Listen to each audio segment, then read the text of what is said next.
My female 26 wedding was last week. It was amazing, except for this issue that occurred that caused a fallout between me and my in-laws. My husband, male 26, has a younger sister, female 19, Cindy, who's disabled and is in a wheelchair since she was 7. I noticed that my in-laws do not treat her as a priority and never take her out of the house or include her in any family events, and instead have her stay at home. I felt bad for her since the day I met her. She's sweet but looks broken and lonely. Mother-in-law started huffing because I tried to get Cindy to join us while eating dinner out or go to the beach. She, mother-in-law, flat out told me she doesn't like Cindy to be outside, to protect her from getting insensitive comments from people, even relatives, but in her tone I sensed that she was essentially trying to hide her. I talked to my husband and mother-in-law about wanting Cindy to be at the wedding. They declined, saying that she would take away the attention when it should be on us, and said that they couldn't stand having guests asking questions, making comments about her. We had an argument over this, and I insisted that she come, and refused to let it go. My husband and mother-in-law finally agreed and said they'd bring her to the wedding. After the wedding, I noticed that she wasn't there as I looked closely. My husband lied, saying they brought her, but she had to be taken to the back to get her medicine. I waited and felt like he and his mom were lying and stalling. I went to ask others if they saw her, and my husband and mother-in-law finally confessed to leaving her at home. I got mad at them, then immediately had someone go to mother-in-law's house to get Cindy. My husband and mother-in-law started arguing about what I did, and said that I was acting recklessly and irrationally. I told them that it wasn't okay that they excluded their own flesh and blood from the wedding, and told them that hiding her and acting like she was something to be ashamed of was appalling.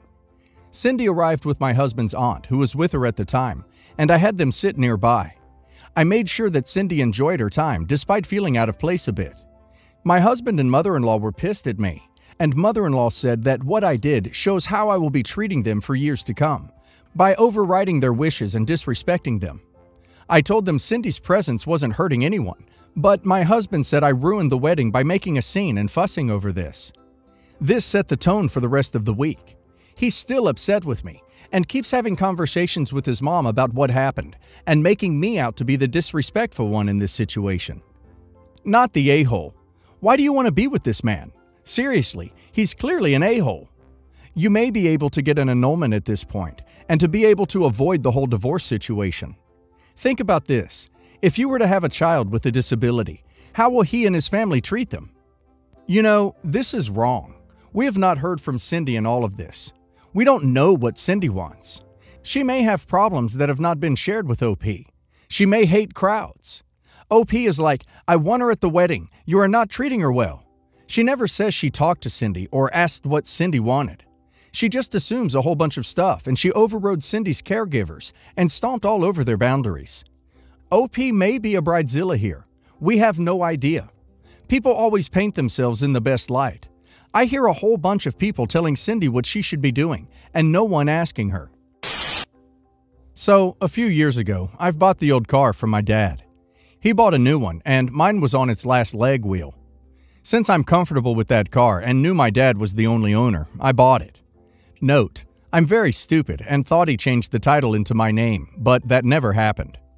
It's not a pickup nor a van. It's a minivan with a big trunk. You can get loads of stuff in there and even sleep in it if you count to the smaller size like myself. Anyway, since I still live at home, they use my car like it still belongs to them. I've told them many times that I don't like it how they use it, but they'll get mad, say I don't do anything, and can at least lend them my car.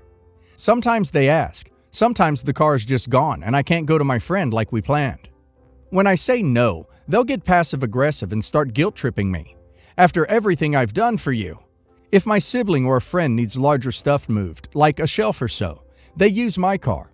Bought new tires, a fridge, a washing machine, they use my car. My sibling and their drunk friends need to get picked up from a party. They need my car because it can fit 6 people in it. Doesn't matter that they called it ugly before and would never even drive it. If there's a garden waste to dispose, which car do they use? Exactly, mine. They try to not make it dirty, but it still gets dirty. But what bothers me the most is that afterwards, it stinks like manure and has insects in it. I pay for gas, insurance, and all the other stuff, but it's still not my car. I'm very attached to my belongings and treated well. Doesn't matter what it is. Since I was a kid, my parents always forced sharing on me. Wouldn't mind letting my siblings or cousins play with my toys if it was my decision. But getting the toy ripped straight out of my hands and wasn't allowed to complain because they would say how selfish I am, and then getting a destroyed toy back, is frustrating. This car is my biggest and most expensive belonging. It's an older model without much technology in it, and I like it that way. I don't want a different car, so I try to treat it well that I have it longer. Yeah, I'm sentimental about it. Today, I had enough. The following story broke me and I started crying. My aunt called and demanded that my mom drives her with my car to help her with a carpet. My mom asks me. I say no. Aunt gets all pissy and angry. Why? First of all, Aunt has a car, but it's currently under repair. She knew about the carpet since 2 weeks, but suddenly it's important to her when her car is at repair. Second, the carpet isn't that big. It comes in pieces that fit in a regular car. Third, they have more cars than the one that gets repaired, and they also have a trailer. They kept pressuring me and I couldn't anymore. I started crying. Why is it always my car? Why can't I have that one thing? My siblings get to have 2 cars in their name, and no one uses these cars except them. I said if I ever buy another car, I get the tiniest car in the market so they can't exploit and use it, despite the fact that I feel unsafe in such small cars. My mom just stood there watching me. I love my car, but I hate the shared crap so much. If my dad sold the car to a stranger, they couldn't access it anymore. But this is different because family. I'm so done. Cut your losses. Buy a different car by yourself. Cancel insurance on the car that is still in your dad's name. Tell them that you did. Do not renew the license on it since it is in his name. Sooner or later, they will get caught driving without insurance or proper licensing. Gas? They have to buy it. Maintenance. It is in your dad's name, so it is not yours to deal with. Do not let anyone borrow your next car, and keep the keys with you at all times. If they do somehow take your car, call it in as stolen. They are simply taking advantage of you. Time to cut those strings. You are the adult here. Tell your dad to sign over the title now, or you want your money back and will cancel the insurance and return the license plates. Right now, you have all the liability and none of the security. My husband, 30 male, used to be my boss. About 9 years ago, I started working as his assistant. We spent about 2.5 years ignoring our mutual attraction until we gave in. We then went to HR, who reassigned me, and the whole thing was strictly above board from the time we began dating. I got pregnant about a year later, and my husband and I decided to just get married. While we'd only really been dating for about 1.5 years, we knew each other completely, loved each other, lived together, and there was a baby on the way. We knew how it would look, but I had to leave the company anyway due to problems with my new boss, so we didn't anticipate this causing any issues, except with my parents. They, 62 male, 57 female, have always been overprotective, so I knew they wouldn't like me dating my boss, and hadn't told them, but I had to tell them if I wanted them at my wedding.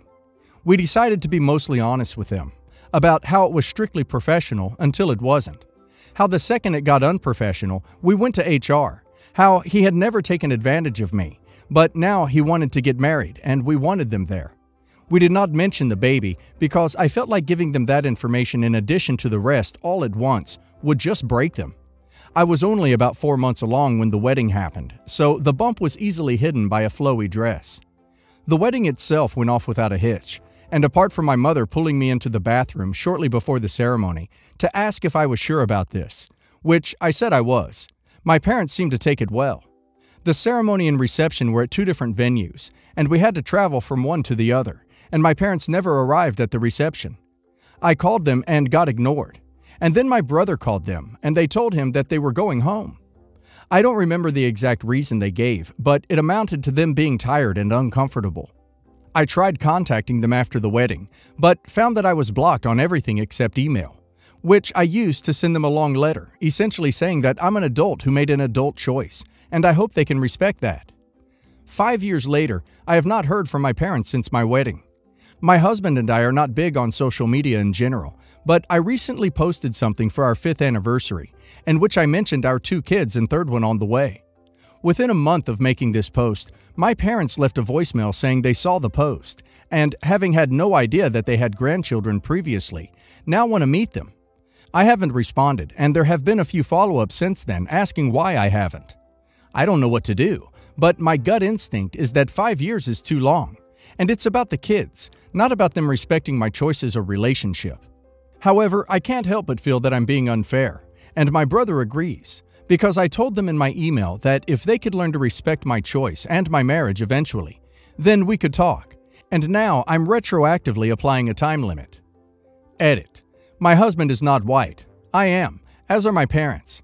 I don't think that this is a race thing or that my parents are R, and neither does my husband, and we don't understand why they would want to meet our mixed-race children if they were R, but this element is still gnawing at me. Should I reach out to them? And if I did, how long should we go about rebuilding the relationship? What kind of parent ignores, no, literally ghosts their daughter out of the blue, only to return once you've had grandkids? Would they have still reached out if they didn't know about your grandchildren? I hate to say this, but there are so many red flags through this thing. I'm quite concerned for the safety of your children as well, honestly. If you, your kids, and your husband have been living happily these past few years, please reconsider doing this. It's quite absurd these people would abandon you. You, not just a distant relative, but family, a daughter, so quickly, especially over such a trivial matter. So put the safety, happiness, and sanity of yourself, your husband, and your kids first. No need to open a wound already stitched shut. You'll just be poisoning yourself. I know they're your parents, but I just can't see anything good out of their behavior, or anything that may come out of this. Edit. Even if you feel regret, and you think they do too, please keep your kids far away from them. If they want to reconnect, it'll only have to be because they want to talk to you, not to your impressionable children. No need to tell your kids about this also. I genuinely have a terrible feeling about this in particular. Update. I asked to talk yesterday. We were on a Zoom within an hour. It was my parents and me and my husband. They asked to see the kids, and I said that they could see them eventually, dependent on them earning our trust and convincing us they were going to be positive additions to our kids' lives. They asked to start by reading me a letter that they claimed to have written on my wedding day. It said that they were uncomfortable with me marrying my former boss, as they thought he took advantage of me. So they left between the wedding and the reception to avoid a scene. But they wanted me to know that they were here for me despite their issues with him. They added that they would have sent this to me the morning after my wedding, but then I sent my email about them needing to respect my choices, and they were so ashamed they couldn't bring themselves to send theirs. Seeing my anniversary post made them realize how much they've missed in 5 years, and they really don't want to miss any more. I had some questions, like what the big deal was with me marrying my former boss, and they said that it just wasn't what they had in mind for my wedding day and my future spouse. I asked why they even came to the wedding at all if they didn't support the marriage, and my dad responded that he wanted to walk his daughter down the aisle, as it was the only chance he'd get. The way it was phrased implied that they had intentionally only come to the wedding so that he could give me away, and always planned to leave halfway. And because he said, "my daughter," and didn't talk to me directly, it was pretty clear he was thinking about my older sister, who passed away.